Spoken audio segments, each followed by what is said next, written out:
बघा, इथं जमलेले सगळे मावळे म्हणजे छत्रपती शिवाजी महाराज शंभूराजे यांच्या विचारांना प्रेरित झालेल्या या मावळ्यांची गर्दी. सच्चे मावळे काय असतात, ज्यांच्या रक्तात इमान काय असतं. आपण बऱ्याच वेळ झाला कार्यक्रम चालू झालेला आहे. सगळे इथे अतिशय आतुरतेने प्रत्येक या चिमुकल्या मावळ्यांचं आपण बघतो, त्यांनी केलेलं, पारखे सरांनी केलेलं आपण कान देऊन ऐकतोय. तर विचारांमध्ये जी इमानदारी लागते ती या महाराष्ट्राच्या भूमीमध्ये, या महाराष्ट्राच्या मातीमध्ये निसर्गानं आधीच घालून ठेवलेली आहे.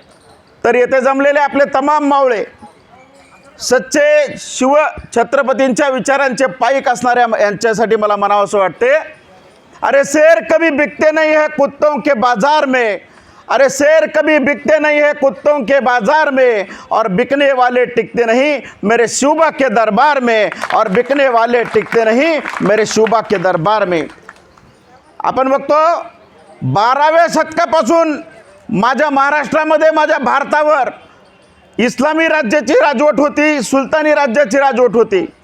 500-400 वर्षाचा गुलामीचा इतिहास या अंधकाराला छेदण्यासाठी येणाऱ्या काळामध्ये या महाराष्ट्राला परमभाग्य लाभलं. राज्यक्रांती करण्याचं परमभाग्य या महाराष्ट्राला लाभलं. आणि ती राज्यक्रांती घडून आणणारे भोसलेच्या कुळातील 3 पिढ्या खस्ती खाव्या लागल्या. 3 पिढ्यानं बलिदान दिलं. आणि याच पिढीमधले छत्रपती शिवाजी महाराज, या शिवाजी महाराजांच्या विचारानं येणाऱ्या काळामध्ये एक राज्यक्रांती झाली. आणि त्या राज्यक्रांतीची दखल अवघ्या जगानं घेतली बाळांनो, मित्रांनो. आणि एक लक्षात घ्या, जी शिवजयंती जुन्या काळामध्ये, तुमच्या आमच्या काळामध्ये आपण सर्वांनी नाचून नाचून साजरी केली, आज प्रत्येक मावळा, इथला प्रत्येक शिवपाईक आज आपण जयंती वाचून साजरी करत आहोत. हा आपल्या पुरोगामी असणाऱ्या सर्व भारतीय विचारांचा हा विजय आहे. अनेक महापुरुषांचे, छत्रपती शिवाजी महाराजांबरोबर असलेले अनेक इतिहास प्रसिद्ध असे वाक्य. भारतरत्न डॉक्टर बाबासाहेब आंबेडकर म्हणतात की आमच्या इथे महाराष्ट्रामध्ये असतील, भारतामधील असेल, आमच्या इथल्या मावळांच्या अंगामध्ये भूतकेते येतात. खरंच एकदा तुमच्या अंगामध्ये छत्रपती शिवरायाचं भूत येऊ द्या, क्रांती झाल्याशिवाय राहणार नाही. अनेक महापुरुषांचे छत्रपती शिवाजी महाराजांबद्दलचे वाक्य आहेत. बाळासाहेब ठाकरे यांचे वडील प्रबोधनकार ठाकरे म्हणतात, एकमेव नाव छत्रपती शिवाजी महाराज, हे एक नाव घेतलं तर अवघ्या 33 कोटी देवांची फलटण बाद होते. एवढं क्रांतिकारी विचार. म्हणजे याच्यातून त्यांना देवधर्माला विरोध करायचा नव्हता, परंतु छत्रपतींच्या त्याची महती त्यांना सांगायची होती. म्हणजे काय सांगू माझ्या छत्रपती शिवाजी महाराजांबद्दल. कर्मवीर भाऊराव पाटलांचं उदाहरण आपल्याला माहिती आहे. कर्मवीर भाऊराव पाटलांना त्यांची संस्था चालवण्यासाठी देणग्या घ्याव्या लागायच्या. एका सावकारानं 1 लाखाचा चेक देतो म्हणून बोलून घेतलं होतं. आणि एक लक्षात घ्या, जेव्हा हा 1 लाखाचा चेक देताना तो सावकार म्हणाला होता, मी आपल्याला खूप देणगी देतो, एकच काम करा, तुम्ही या जी तुम्ही संस्था आहे त्याला माझ्या वडिलांचं नाव द्या, माझ्या बापाचं नाव द्या. आणि त्याच वेळेस कर्मवीर भाऊराव पाटलांच्या रक्तातला ऊब जागी झाली आणि त्यांनी एक बाणेदार उत्तर दिलं की जोपर्यंत वेळ प्रसंगी मी माझ्या बापाचं नाव लावणार नाही, परंतु छत्रपती शिवरायांचं नाव जे या संस्थेला मी दिलेलं आहे ते मी अजिबात काढणार नाही. याच्यातून आपल्याला छत्रपती शिवरायांच्या विचाराची महती आपल्याला कळते. किश्तियाँ उन्हीं की डूबती है जिनके ईमान डगमगाते हैं, किश्तियाँ उन्हीं की डूबती है जिनके ईमान डगमगाते हैं, पर जिनके दिल में नेकी हो उनके सामने मंजिलें भी सर झुकाती है, उनके सामने मंजिलें भी सर झुकाती है. आपल्याला महत्त्वाचा इतिहास, आतापर्यंत आपल्याला ढाल आणि तलवार घेतलेले छत्रपती शिवराय सर्वांना माहीत झाले. परंतु आता आपल्याला छत्रपती शिवरायांचं चरित्र अभ्यास करताना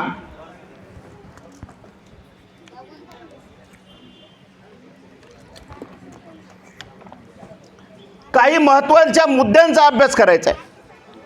का बरं छत्रपती शिवरायांच्या चरित्राचा अभ्यास करायची गरज पडली आपल्याला. शिवरायांच्या चरित्रातून शिवरायांनी असे कोणते मुद्दे, अशी कोणती नीतिमत्ता घालून दिली की गेल्या 350 वर्ष झालं आजही आपण बघतो छत्रपती शिवरायांची, शंभूराजांची आपण जयंती साजरी करतो. नेपोलियन बोनापार्ट असेल, सिकंदर असेल, या सम्राटांची कोणी जयंती साजरी करत नाही. या छत्रपती शिवरायांची करण्यामागचा हेतू काय? माझ्या राजानं इथं जे नीतिमूल्य घालून दिले, माझ्या राजांनी जे ध्येय धोरणे घालून गेले, म्हणून गेल्या 350 वर्ष झालं छत्रपती जयंती आपण साजरी करतो. तर शिवचरित्राचा अभ्यास करताना पहिला मुद्दा, शिवचरित्रातून आपण काय शिकायचं?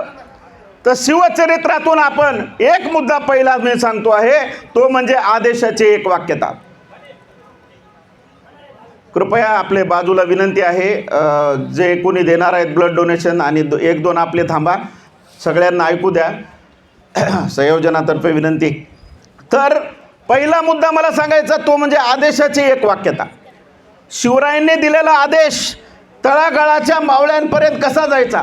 आता इथे सर्व ज्येष्ठ अधिकारी मंडळी आहेत. आदेशाची एकवाक्यता, वरतून आलेला आदेश तळागाळापर्यंत जायला पाहिजे. तर तो एक उदाहरण आपण इतिहासाचा धांडोळा घेत घेत, उदाहरणं घेत घेत सांगूया. आपल्याला माहिती आहे, छत्रपती शिवरायांचं देहावसान झाल्याच्या नंतर रात्रीच्या रात्री गडाचे दरवाजे सर्व बंद होते. कोणाला कानोकार खबर नव्हतं छत्रपती शिवराय गेले. ही बातमी गडाच्या बाहेर पडलेली नव्हती. कदाचित बाहेरील शत्रूला कळावं म्हणून ती कदाचित सांगितली नसणार आहे. आणि छत्रपती शिवरायांचे अंतिम संस्कार रात्रीच्या रात्री करण्यात आले. आणि ही गोष्ट गडाच्या बाहेर पडलेली कोणालाही माहीत नव्हती. परंतु ही पण गोष्ट त्यावेळेस छत्रपती संभाजीराजे गडावर नव्हते. पुरंदरवर असलेल्या छत्रपती संभाजीराजांना ही गोष्ट 1 महिन्याने कळाली. काय म्हणलं असेल माझ्या राजाचं काळीच? लहानपणी आई सईबाई गेल्या, जिजाऊ गेल्या, आज साक्षात आबासाहेब गेले. काय म्हणलं असेल माझा छावा? काय वाटलं असेल जेव्हा माझ्या छाव्याला बातमी केली आबासाहेब गेले? परंतु त्याच्यानंतर गडावर अनेक षडयंत्र चालू होते. छोट्याशा राजारामाला गादीवर बसून राज्यकारभार करायचा आणि संभाजीराजांना पदच्युत करायचं असं षडयंत्र चाललं होतं. आणि गडावरचा एक आदेश खलिता निघाला छत्रपती संभाजीराजांना अटक करण्याचा. परंतु ते खलिता घेऊन जाणारे कारभारी यांनी हंबीरराव मोहिते मामा, जे की राजारामाचे सख्खे मामा होते, संभाजीराजांचे सावत्र मामा, यांच्याकडे, कारण ते सरसेनापती होते, हा खलिता घेऊन गेले. आणि आपल्याला आदेश आहे हंबीर मामा, आपल्याला संभाजीराजांना अटक करायची आहे. आश्चर्यचकित झाले हंबीरराव मोहिते, कारण हंबीरराव मोहिते म्हणजे छत्रपती शिवरायांच्या खाजगीतले माणसं. काही मोजकीत माणसं छत्रपती शिवरायांच्या खाजगीमध्ये असायची. त्यांनाच माहीत असायचं शिवरायांची जी शिस्त आहे, त्यांनाच माहीत असायचं. तरी पण हंबीरराव मामांनी तो खलिता बघितला. खलिता बघितल्याच्या नंतर म्हणले, चला निघूया, संभाजीला अटक करायला निघूया. सगळ्या कारभाऱ्यांना एक प्रकारे आनंद झाला. आणि गेल्याच्या नंतर, गडावर गेल्याच्या नंतर एक विचित्र घटना अशी घडली, जे कारभारी मंडळी आणि हे सर्वजण छत्रपती संभाजी महाराजांना अटक करायला गेले होते. हंबीरराव मोहितेंनी डाव पलटवला. जे कारभारी होते त्यांनाच अटक करायला लावली. आणि इथे माझा महाराष्ट्राचं उद्याचं भवितव्य पुन्हा एकदा सेफ राहिलं. लक्षात घ्या, आपल्याला इतिहासानं कंस मामा शिकवला, आपल्याला शकुनी मामा शिकवला, पण या इतिहासानं रक्तात इमानदारी असणारा हंबीर मामा आम्हाला कधी शिकवला नाही. काय झालं असतं विचार करा. जर संभाजीराजे त्यावेळेस कैद झाले असते तर काय झालं असतं? केव्हाच मुघलाच्या घशात जो औरंगजेब टिपून बसला होता, आपलं राज्य गेलं होतं. आश्चर्य तुम्हाला वाटलं असेल, हंबीररावांनी असं काय केलं?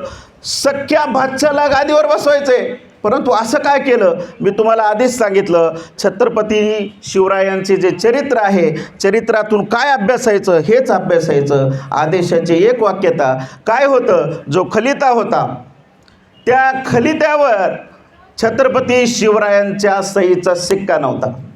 आणि हे त्यांनी शिवरायांनी खाजगीत सांगितलेलं. जेव्हा केव्हा काही आदेश असेल, कारण राज्य म्हणलं की षडयंत्र आले, जेव्हा केव्हा काही असेल, ज्यावेळेस माझ्या सहीचा शिक्का असेल तरच आदेशाचं पालन करायचं, एव्हाना आदेशाचं पालन करायचं नाही. आणि तो सहीचा शिक्का नव्हता हे हंबीरराव मामांनी ओळखलं. आणि त्याच क्षणाला हंबीर मामांनी तो डाव पलटविला, कारभाऱ्यांना कैद केलं. त्याच्यानंतर संभाजीराजांनी शिवाजी महाराजांच्या शिकवणीप्रमाणे त्यांना सोडून दिलं. परंतु याच्यातून आपल्याला शिकायची काय, तर आदेशाची एक वाक्यता. आजच्या तरुणांना याच्यातून एक मेसेज आपल्याला असा द्यायचा आहे, आदेशाची एक वाक्यता पाळण्याची गरज आहे. आपल्या घरातील वडीलधारे असतील, आपल्या घरातील ज्येष्ठ लोक असतील, यांचा आदेश आपण पाळायला पाहिजे. कारण आजचे युवक बेफान झालेले आहेत, मोबाईलवर 24 तास आहेत. घरच्या घरात आवाज दिलेल्या आईचा आवाज आपल्या लेकरांना कळत नाही. आदेशाची एक वाक्यता आपले सहकारी कर्मचारी यांच्यामध्ये पण असते. आदेशाची एक वाक्यता शिकली पाहिजे, पाळली पाहिजे. हा पहिला गुणधर्म आपण शिवचरित्रातून अभ्यासला.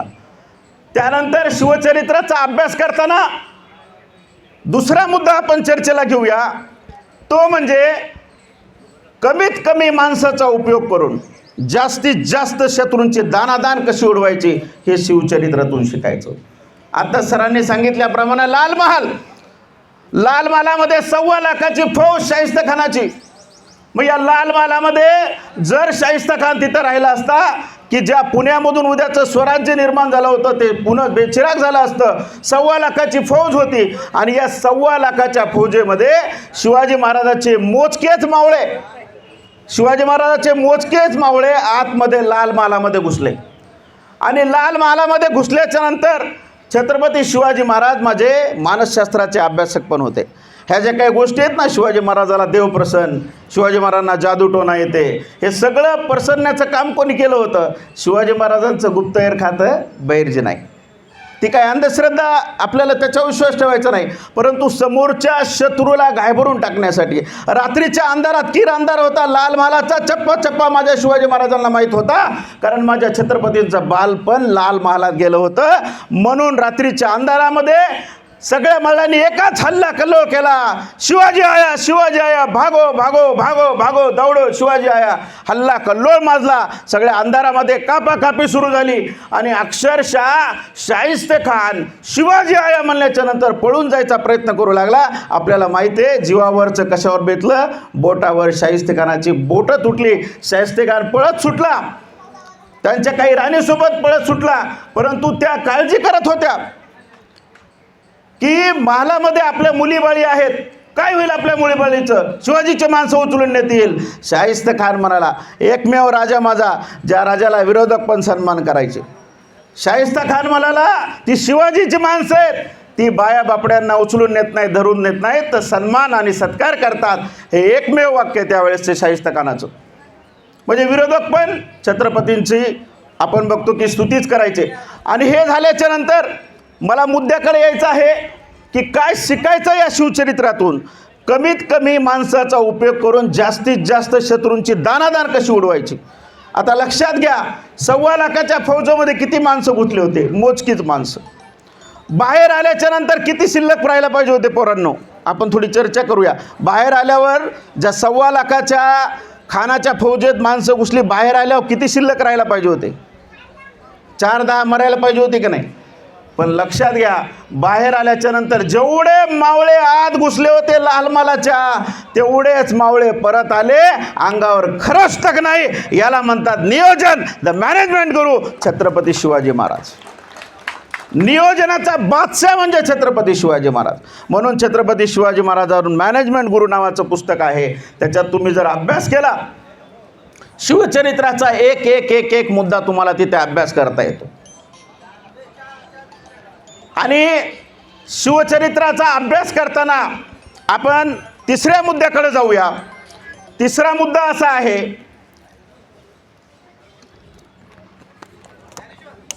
योग्य जागेवर योग्य माणसाची निवड कशी करायची.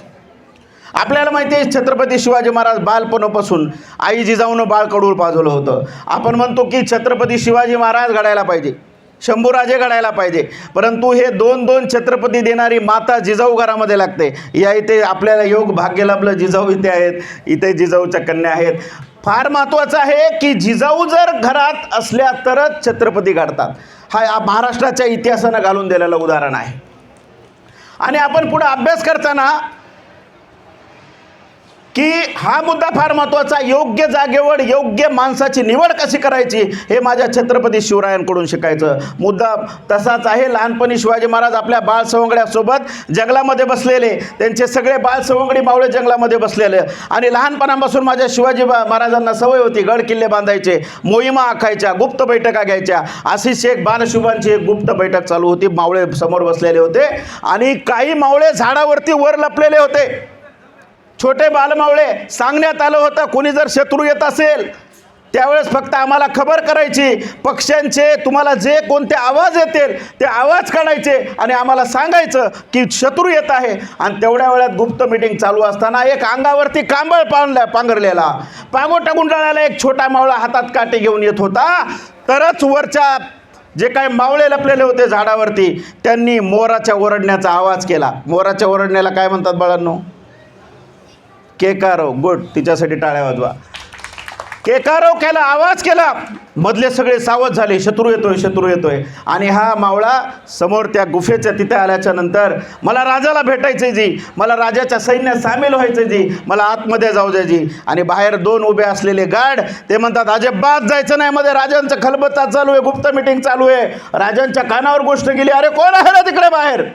राज एक मावळं आलंय जी, राज तुम्हाला भेटायचं म्हणतो या जी. राजे म्हणतात येऊ द्या त्यांना. आत आल्याच्या नंतर साक्षात शिवाजी महाराज समोर बालशिवबा दिसल्याच्या नंतर मुजरा केला. मुजरा राज, बोला काय म्हणणं आहे आपलं? राज मला बी तुमच्या सैन्यात भरती व्हायचं जी. राज मला बी तलवार चालवायची जी. राज मला पण तुमच्या घोड्यावर बसायचं जी. शिवाजी महाराज म्हणतात अरे सैन्यात भरती होणं काही ऐऱ्यागेऱ्याचं काम नाही, घरी जा, जेवण कर, आरामात झोप. वाईट वाटतं.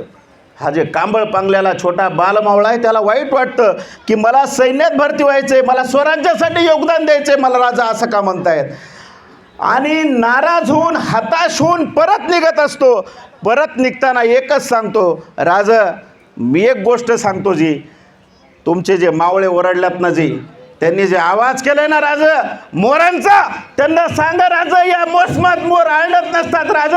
या मोसमात मोर आळत नसतात. राजे हक्काबक्का झाले. खरंच या मोसमात मोर आढळत नसतात. आणि मग नंतर राजाने थांबा म्हणून सांगितलं आणि त्यांची सैन्यामध्ये भरती करून घेतली. कोण असेल मुलांनो हा मावळा? स्वराज्याचा तिसरा डोळा बहिर्जी नाईक, गुप्तहेर खात्याचा प्रमुख. म्हणजे म्हणतात ना हिऱ्याची ओळी, एखाद्या कोहिनूरची ओळख जोहरीला पाहिजे. शिवाजी महाराजांना ओळखलं की हा जो मावळा, याला जर एवढी माहिती असेल तर उद्या मला महाराष्ट्र घडवायचा आहे. आमच्या गुप्तहेर खात्याचा प्रमुख शिवाजींनी गणित लावलं आणि ते बहिर्जी नाईक. आपण बघतो की ज्या बहिर्जी नाईकांचं गुप्तहेर खातं आजही जगामध्ये शिवाजी महाराजांच्या या गुप्तहेर खात्याचा, बहिर्जीच्या गुप्तहेर खात्याचा अभ्यास अमेरिका, बाहेरचे देश करतात. आपल्याला आठवत असेल तर ज्यावेळेस कसाबने आपल्या भारतावरती हल्ला केला होता त्यावेळेस पहिली न्यूज होती अमेरिकेने भारताला न्यूज दिली. म्हणजे तुमच्याकडे एवढं शिवाजी महाराजांचं बहिर्जींचं गुप्तहेर खातं असताना तुम्ही अभ्यास करत नाहीत. शोकांतिका आहे.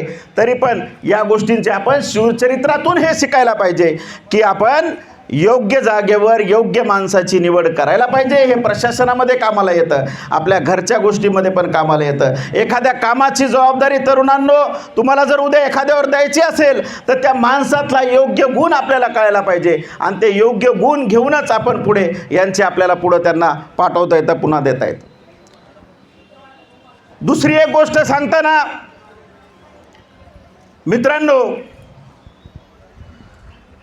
तेरे सर फिरे परिंदों के पर काट सकते हैं, तेरे सर फिरे परिंदों के पर काट सकते हम, वतन ये मोहब्बत है हमें, वरना इन बच्चों में भी तलवारें बांट सकते हैं हम, तलवारें बांट सकते हैं हम. पण आपल्याला वाटायची गरज नाही, कारण छत्रपती शिवराय, छत्रपती शंभूराजे यांचं चरित्र आपल्या हातामध्ये आहे. शिवचरित्राचा दुसरा मुद्दा आपण अभ्यास करताना एक गोष्ट आपल्याला महत्त्वाची आहे की अचूकता निर्णयाची काय असते, निर्णय अचूक कसा असला पाहिजे आणि